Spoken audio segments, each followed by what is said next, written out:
ನಗರದಲ್ಲಿ ಪೌರ ಕಾರ್ಮಿಕರ ದಿನಾಚರಣೆಯನ್ನು ಅದ್ದೂರಿಯಾಗಿ ಆಚರಿಸಲಾಯಿತು. ನಗರದ ಗಾಂಧಿ ಸರ್ಕಲ್ ಬಳಿ ಇರುವ ನಗರಸಭೆ ಕಾರ್ಯಾಲಯವನ್ನು ತೋರಣಗಳಿಂದ ಅಲಂಕಾರ ಮಾಡಿ ಪ್ರಮುಖ ರಸ್ತೆಗಳಲ್ಲಿ ನಗರಸಭೆಯ ಸದಸ್ಯರು ಅಧ್ಯಕ್ಷರು ಮೆರವಣಿಗೆ ನಡೆಸಿದರು. ಕಾರ್ಯಕ್ರಮವನ್ನು ನಗರದ ಸುಮಂಗಲಿ ಕಲ್ಯಾಣ ಮಂಟಪದಲ್ಲಿ ಹಮ್ಮಿಕೊಳ್ಳಲಾಗಿತ್ತು.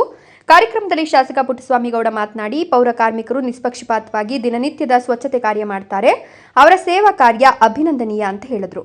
ನಗರಸಭಾ ಅಧ್ಯಕ್ಷ ಲಕ್ಷ್ಮೀನಾರಾಯಣ ಮಾತನಾಡಿ, ಪೌರ ಕಾರ್ಮಿಕರಿಗೆ ಶುಭವಾಗಲಿ ಅಂತ ಶುಭ ಹಾರೈಸಿದರು. ಕೃತಜ್ಞತೆ ಮತ್ತು ಗೌರವವನ್ನು ಸೂಚಿಸುವಂತ ದಿನ. ಅದಕ್ಕೋಸ್ಕರ ಪೌರ ಕಾರ್ಮಿಕ ದಿನಾಚರಣೆಯಾಗಿ ಮಾಡಿ ನಿಮ್ಮನ್ನೆಲ್ಲ ನೆನೆಸಿಕೊಳ್ತಾ ಇರೋದು. ನೀವೇನು ನಿಷ್ಪಕ್ಷವಾಗಿ ಪ್ರಾಮಾಣಿಕತೆಯಿಂದ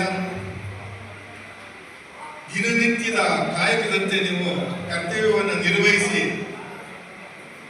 ದೇಶದ ಒಂದು ಸ್ವಾಸ್ಥ್ಯತೆಗೆ ಏನು ನೀವು ಪ್ರತಿನಿತ್ಯ ದುಡಿತಾ ಇದ್ರು, ಅದಕ್ಕೆ ಗೌರವ ಸೂಚಿಸೋಕ್ಕೋಸ್ಕರ ಇವತ್ತಿನ ಒಂದು ದಿನಾಚರಣೆ ನಾವೆಲ್ಲ ಆಚರಣೆ ಮಾಡ್ತಾ ಇದ್ದೀವಿ.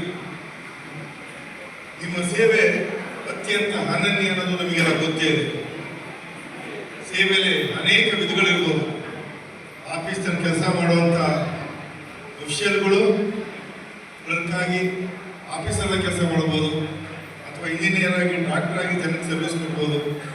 ಹೀಗೆ ಸರ್ವಿಸಲ್ಲಿ ನಾನಾ ಭಾಗಗಳಿದ್ರೂ ಕೂಡ, ವಿಧಾನ ಇದ್ರೂ ಕೂಡ ಪೌರ ಕಾರ್ಮಿಕರಾಗಿ ನೀವು ಮಾಡುವಂಥ ಸೇವೆ ಸೇವಾ ಕ್ಷೇತ್ರದಲ್ಲೇ ಶ್ರೇಷ್ಠವಾದ ಸೇವೆ ಅಂತ ನಮ್ಮ ಭಾವನೆ.